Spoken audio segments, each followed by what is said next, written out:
Tema renungan firman Tuhan untuk renungan hari ini adalah kekuatan kesederhanaan Kristen, kesopanan, dan pengendalian diri.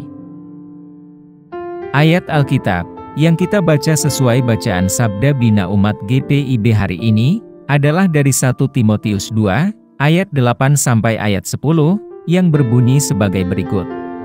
Oleh karena itu aku ingin supaya di mana-mana orang laki-laki berdoa dengan menadahkan tangan yang suci, tanpa marah dan tanpa perselisihan.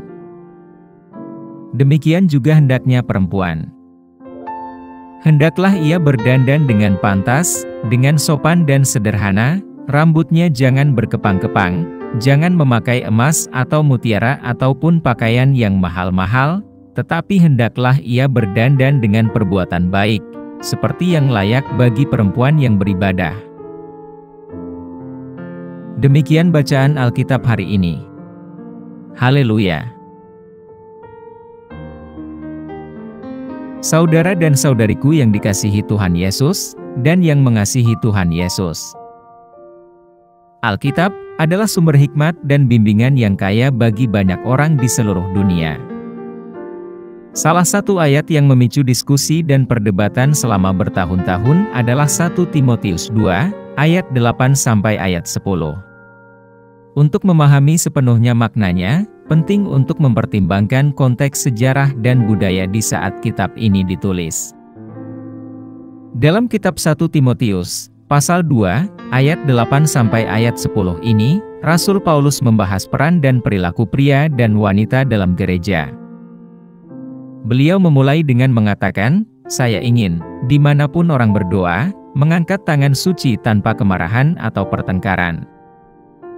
Ayat ini mendorong manusia untuk memimpin doa, menekankan pentingnya sikap damai dan hormat ketika mendekati Tuhan. Ayat 9 berbunyi, "Demikian pula hendaknya perempuan berdandan dengan pakaian yang terhormat, sopan dan dapat menguasai diri, bukan dengan rambut yang dikepang, emas atau mutiara, atau pakaian yang mahal-mahal." Di sini, Paulus mendesak wanita untuk fokus pada kecantikan batin dan karakter daripada perhiasan luar yang berlebihan. Dia menyoroti keutamaan kesopanan dan pengendalian diri dibandingkan dengan pakaian dan perhiasan mewah. Dalam ayat 10, dia melanjutkan, "Tetapi dengan mengenakan apa yang pantas bagi wanita yang mengaku saleh, yaitu perbuatan baik." Paulus menekankan bahwa wanita harus dikenal karena kesalehan dan perbuatan baiknya, serta menjadi teladan iman dalam tindakannya. Untuk memahami bagian ini sepenuhnya, kita harus mengingat isu-isu spesifik yang Paulus bahas di gereja Kristen mula-mula.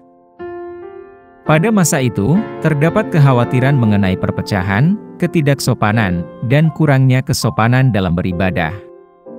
Instruksi Paulus dalam 1 Timotius 2, ayat 8 sampai ayat 10, dimaksudkan untuk meningkatkan persatuan, kesopanan, kesederhanaan, dan rasa hormat dalam sidang jemaat.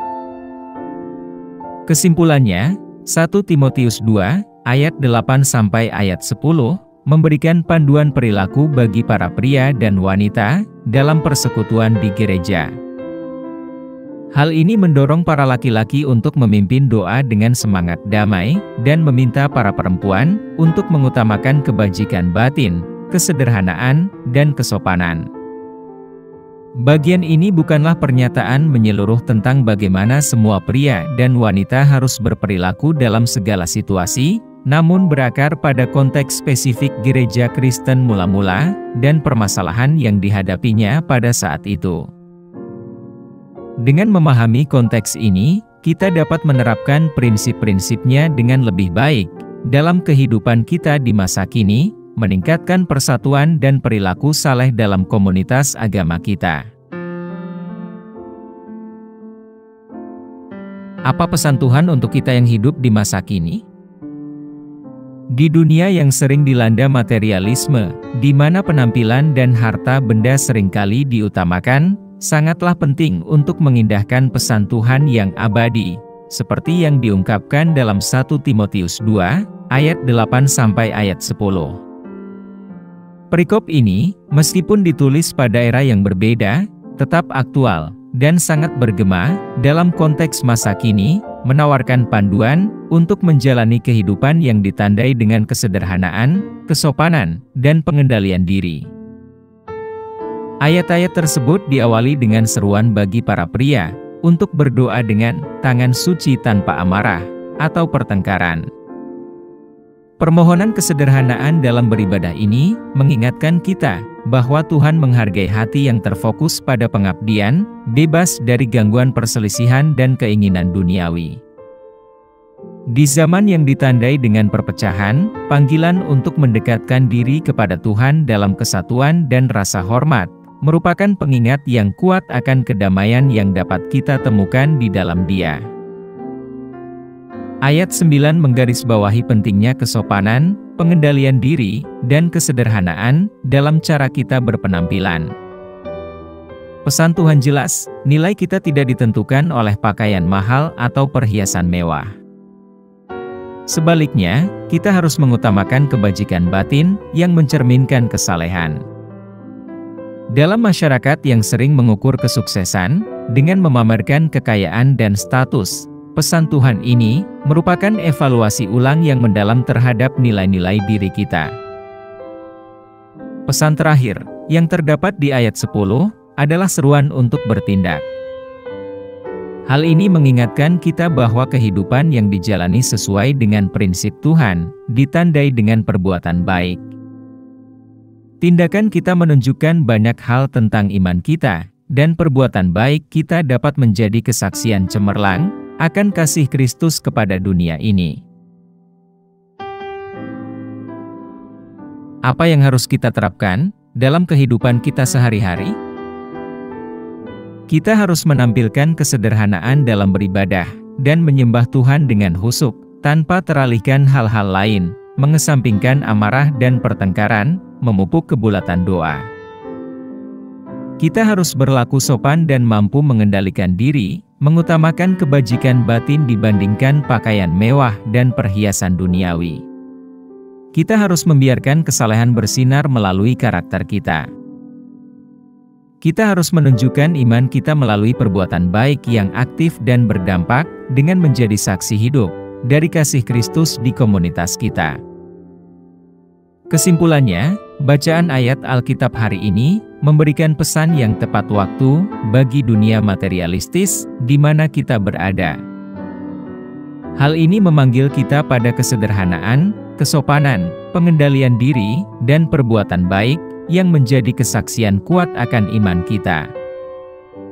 Dengan mengevaluasi kembali nilai-nilai kita berdasarkan prinsip-prinsip ini, kita dapat memperkuat iman kita dan menginspirasi perubahan positif dalam komunitas kita. Mari kita berdoa. Tuhan Yesus, kami datang ke hadapan-Mu dengan hati penuh rasa syukur atas hikmat yang Tuhan bagikan dalam bacaan firman Tuhan hari ini. Semoga kami, sebagai anak-anak Tuhan, menerapkan prinsip-prinsip ini dalam kehidupan kami sehari-hari. Beri kami kekuatan untuk mampu menampilkan kesederhanaan, kesopanan, dan pengendalian diri. Bantu kami bersinar dengan cahaya perbuatan baik, menjadi bukti akan kasih-Mu kepada seluruh dunia ini. Saat kami mengevaluasi kembali nilai-nilai kami di dunia materialistis ini, bimbing kami untuk menjalani kehidupan yang memuliakan Tuhan. Semoga tindakan kami mengungkapkan banyak hal tentang iman kami, menginspirasi orang-orang di sekitar kami untuk mencari kasih dan rahmat-Mu. Kami pohonkan doa ini dalam nama Yesus Kristus, Tuhan dan Juru Selamat kami. Amin. Kiranya Tuhan menguatkan kita, dan kasih karunia Tuhan Yesus menyertai kita.